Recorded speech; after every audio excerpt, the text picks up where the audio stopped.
नमस्कार दोस्तों, हमारे YouTube चैनल में आप सभी का स्वागत है। तो आज के वीडियो में हम जानेंगे बुरी आत्माएं किन लोगों की करती हैं तलाश और भूत प्रेत बाधा से कैसे बचा जा सकता है। संपूर्ण जानकारी आपको इस वीडियो में मिलने वाली है।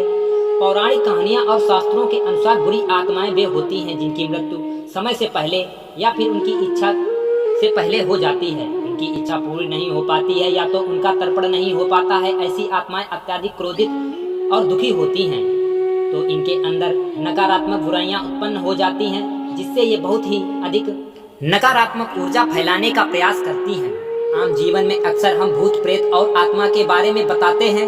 कुछ लोग इन बुरी शक्तियों के अस्तित्व को भी मानते हैं तो कुछ लोग इन बातों पर बिल्कुल भी यकीन नहीं करते हैं। लेकिन हमारे धर्मशास्त्र बुरी आत्माएं, भूत प्रेत आदि का उल्लेख बहुत ही विस्तार से करते हैं। साथ ही शास्त्रों और पौराणिक कथाओं में बुरी आत्मा और शक्तियों से जुड़ी और भी बातों का उल्लेख मिलता है, जैसे बुरी शक्तियां किन लोगों पर होती हैं हावी और उन्हें अपना शिकार कैसे बनाती हैं। यह जानने से पहले आपको यह जानना जरूरी है कि एक आत्मा को बुरी आत्मा क्यों कहा जाता है और आत्माएं बुरी आत्माएं कैसे बनती हैं।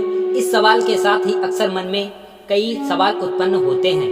ये भूत प्रेत एक अलग तरह की अलौकिक दुनिया में ये प्राणी रहते हैं जो किसी मृत की आत्मा से बनते हैं। ऐसा माना जाता है कि किसी की मृत्यु से पहले कोई इच्छा पूर्ण नहीं हो पाती है और पुनर्जन्म के लिए स्वर्ग या नरक नहीं जाता है, बल्कि वह धरती पर ही भटकता रहता है। जो व्यक्ति जीवन की इच्छाओं से बंधा रहता है उसे मृत्यु के बाद भी आत्मा हमेशा भटकती रहती है।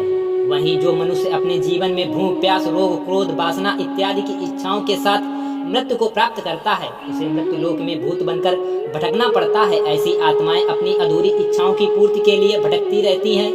इसके साथ ही जिन आत्माओं का श्राद्ध, तर्पण इत्यादि नहीं किया जाता है उनकी आत्माएं भी इसी मृत्यु लोक में अपनी इच्छा की पूर्ति के लिए भटकती ही रहती हैं। वास्तव में भूत प्रेत होते हैं या नहीं, इस विषय पर जाने से पहले यह जानना बहुत ही जरूरी है कि आत्माएं कितने प्रकार की होती हैं।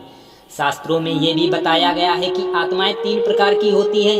एक जीवात्मा, दूसरी प्रेतात्मा और तीसरी होती है अति सूक्ष्म आत्मा जो हमारे शरीर में वास करती है, उसे जीवात्मा कहलाती है। लेकिन जब जीवात्मा में वास या कामना निवास करने लगती है तो उसे प्रेतात्मा कहते हैं।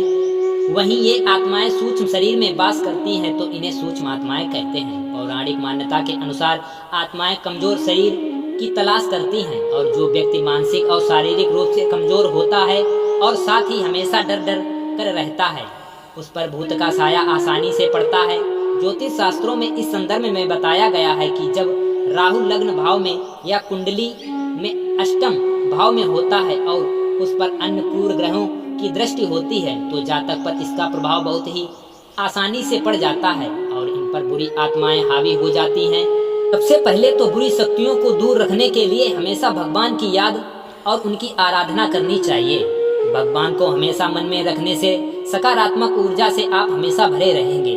वहीं हमेशा अपने कर्मों पर भी ध्यान देना चाहिए और इन्हें ठीक प्रकार से करना चाहिए। जब आप अपने कर्म को सही रखते हैं तो इसका असर आपके जीवन पर हमेशा पड़ता रहता है और सकारात्मक ऊर्जा के रूप में आप पर यह असर हमेशा के लिए बना रहता है। हर तरह के संकट भय से दूर रहने के लिए हमेशा हनुमान जी या किसी भी देवी देवता का आप पूजा पाठ करें। इससे आप इन नकारात्मक शक्तियों से हमेशा बचते रहेंगे और ये आपको छू भी नहीं पाएंगी। अगर आपको ये वीडियो अच्छा लगे तो वीडियो को लाइक करें, चैनल को सब्सक्राइब करें और दोस्तों के साथ शेयर करें। थैंक यू, धन्यवाद।